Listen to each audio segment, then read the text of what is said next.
Morning. It's Wednesday, March 20th, and once again, Texas is heavily in the news about the immigration problems that they are having. Texas has a terrible law that was overturned by the Supreme Court. Not exactly overturned, but put in limbo, so to speak, because on Monday, it indefinitely blocked Texas from enforcing this controversial law. Now, Republican Governor Greg Abbott in December raised concerns among immigration advocates of the way Texas had increased its racial profiling as well as detentions and attempted deportation by state authorities in Texas against the Latino population. And 40% of Texans are members of the Latino community. Now, shortly after the order was announced on Monday, Abbott issued a response saying that Texas will continue utilizing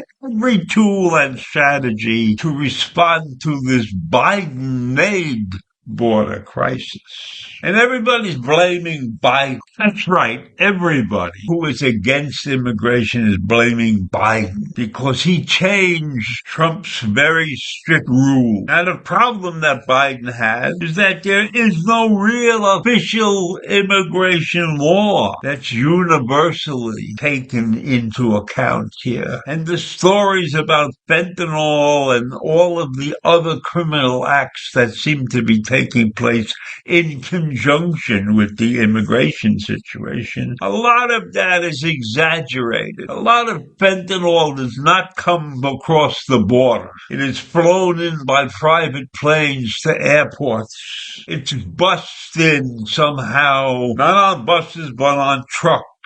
So fentanyl is an issue, but it's blown out of proportion by the anti-immigration community. Now, when I look at the overall picture where Texas is concerned, and they have done some terrible. But I think Greg Abbott was very smart when he decided to bus immigrants to other states. But the problem I have with that is that he didn't ask for permission, and he did not decide that all states should share in his immigration problems.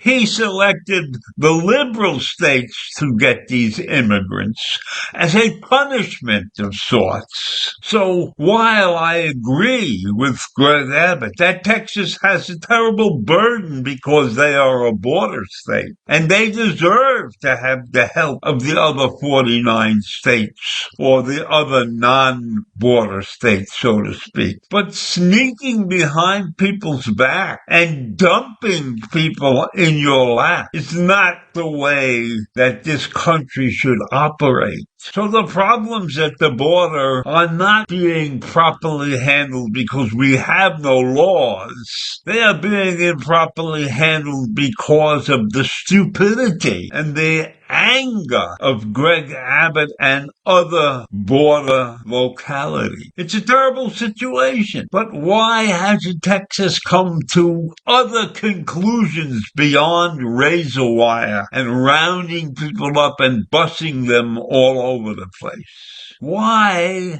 haven't the governors of all of these states sat down and tried to work it out? If the federal government can't come up with the answer and the states are responsible, and states, in my mind, are far too responsible for many things that have to be taken care of in this country. So right now, what are we to do?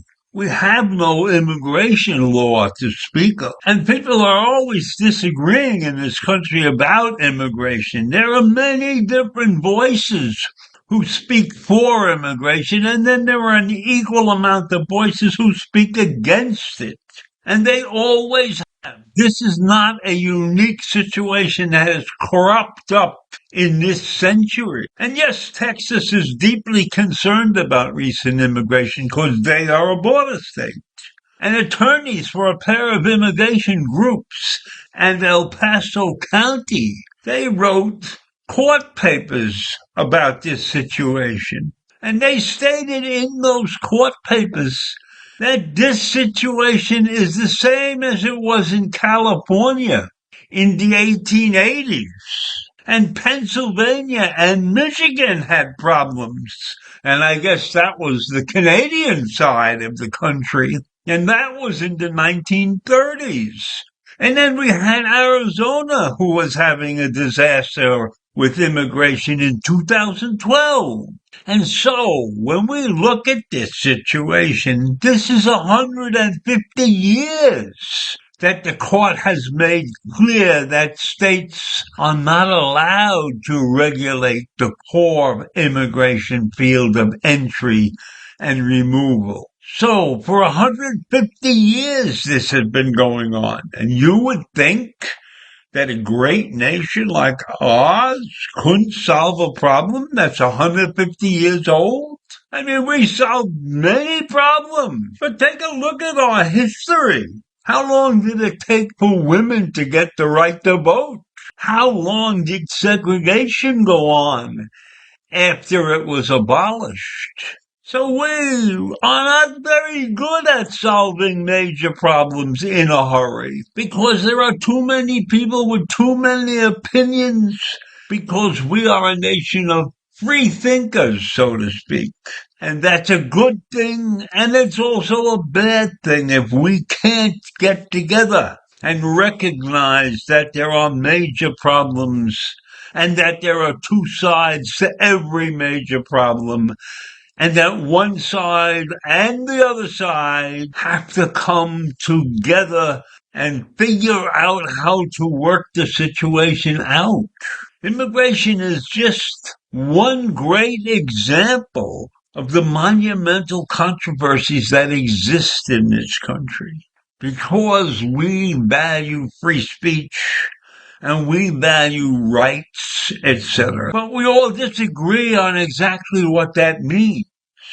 And we have to be able to do this terrible thing that is known as compromise. And so I will leave you with that this morning. Compromise. Get this thing done. Have a great day. Bye.